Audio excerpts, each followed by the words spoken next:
Deputy CM Pawan Kalyan గురించి కవిత గారు అనుకోకుండా సీఎం అయ్యారని చెప్పేసి వ్యాఖ్యలు చేశారు. నిజమే కదా, ఇప్పుడు ఆయన అనుకోకుండా డిప్యూటీ సీఎం అయ్యాడు. అసలు అవ్వాల్సినోడు కాదు. ఎందుకంటే వీళ్ళలాగా దొంగతనాలు తెలియదు, దోపిడీలు తెలియదు, లిక్కర్ మాఫియాలు తెలియదు. కాబట్టి ఆయన పాపం అనుకోకుండా సీఎం అయ్యాడు. మాట్లాడేటప్పుడు సిగ్గు ఎగ్గు ఆడదానిగా పుట్టినందుకు కొంచెం గౌరవం ఇలాంటివి ఉండాలండి. ఇంతకుముందు మాకు బీఆర్ఎస్ పార్టీ అంటే చాలా అభిమానం. నేను జన సైనికుడిని, నా పేరు నూకరాజు. నేను వాస్తవంగా చెప్తాను, ఇప్పటిదాకా వాళ్ళ పార్టీ మీద చాలా అపారమైన గౌరవంతో ఇక్కడ భారీ మెజార్టీతో గెలిచింది కారణం వాళ్ళు సంస్కారవంతంగా మాట్లాడతారని. కానీ ఈవేళ కవితనే గొడ్డ బయలుదేరి ఆ కుటుంబంలో వాళ్ళ నాశనానికి బయలుదేరింది. లిక్కర్ కేసులో అనుకోకుండా ఇరుక్కుపోయి వాళ్ళ పరువు మొత్తం తీసేసింది.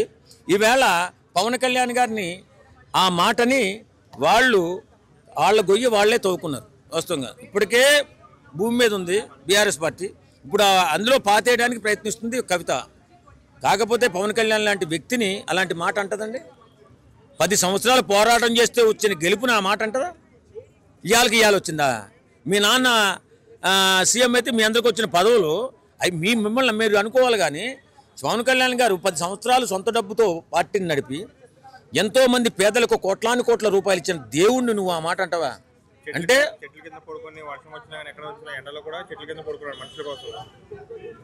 ఆయన లాంటి రాజకీయ నాయకుడు ఇండియాలో లేడు. ఆయన ఎంతమందికి సాయం, 100 కోట్ల రూపాయలు మన అదే కరోనాలో చనిపోయిన మనుషులకు కానీ, రైతులకు కానీ, రైతులు అర్ధాంతరంగా చనిపోయిన రైతులకు కానీ 300 మందికి వైఎస్ఆర్ పార్టీ అధికారంలో ఉన్నప్పుడు ఇంటికి 1,00,000 రూపాయలు ఇచ్చిన దేవుడు ఆయన. అన్నీ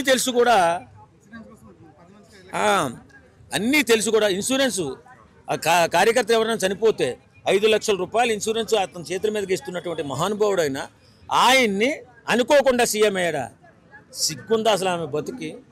ఈవేళ రోడ్డు మీదకి వచ్చి మాట్లాడుతుందంటే ఒక జైలుకి వెళ్ళి 100 కోట్ల స్కామ్లో ఇరుక్కుపోయినటువంటి ఈ బీఆర్ఎస్ కూతురు వేళ జైలుకి వెళ్ళి ఆ మాట అనొచ్చా?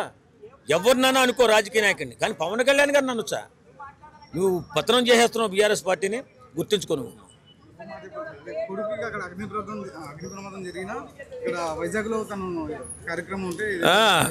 ఆయన ప్రజాసేవ ఎంత గొప్పదంటే, కొడుకు అగ్ని ప్రమాదం జరిగితే ఆఫీసర్స్ అంతా ఇప్పుడు ఆపేయండి పర్యటన, మీరు అర్జెంటుగా మీ అబ్బాయికి బాగోలేదంటే వెళ్ళిపోవాలంటే, లేదు పర్వాలేదు మా అబ్బాయికి చూసుకోవడానికి వేరే వాళ్ళు ఉన్నారు ఇక్కడ, నేను ఈ మాట ఇచ్చాను వీళ్ళకి, వీళ్ళ అభివృద్ధి కావాలా, వీళ్ళ బతుకులు బాగుపడాలా, అరకు వ్యాలీలో వీళ్ళ బతుకులు బాగుపడాలా, వీళ్ళ అభివృద్ధి చెందాలా అని చెప్పి 1000 కోట్లు సుమారు అభివృద్ధి కార్యక్రమాల్లో ఆ మహానుభావుడు నిమగ్నమై ఎంత పూర్తి చేసుకున్న తర్వాత కొడుకుని చూడడానికి వెళ్ళాడే. అలాంటి వ్యక్తిని పట్టుకుని అనుకోకుండా డిప్యూటీ సీఎం అయిపోయా. సిగ్గులేని బతుకులు ఎలా బతుకుతున్నారో కానీ నిజంగా దొంగలు దోపిడీదారులకే ఈ సంఘంలో విలువ ఉంది. కానీ నిజాయితీ పరుణ్ణి ఎప్పుడు కూడా రాజకీయాల నుంచి దూరంగా పంపేయాలని ఈ దొంగ రాజకీయ నాయకులు చేస్తున్నటువంటి ప్రయత్నాలు ఇవి బీఆర్ఎస్ పార్టీకి రేపొద్దున్న బీఆర్ఎస్ పార్టీ భూస్థాపితం అయిపోవడానికి ఈ ఒక్క వార్డు చాలు.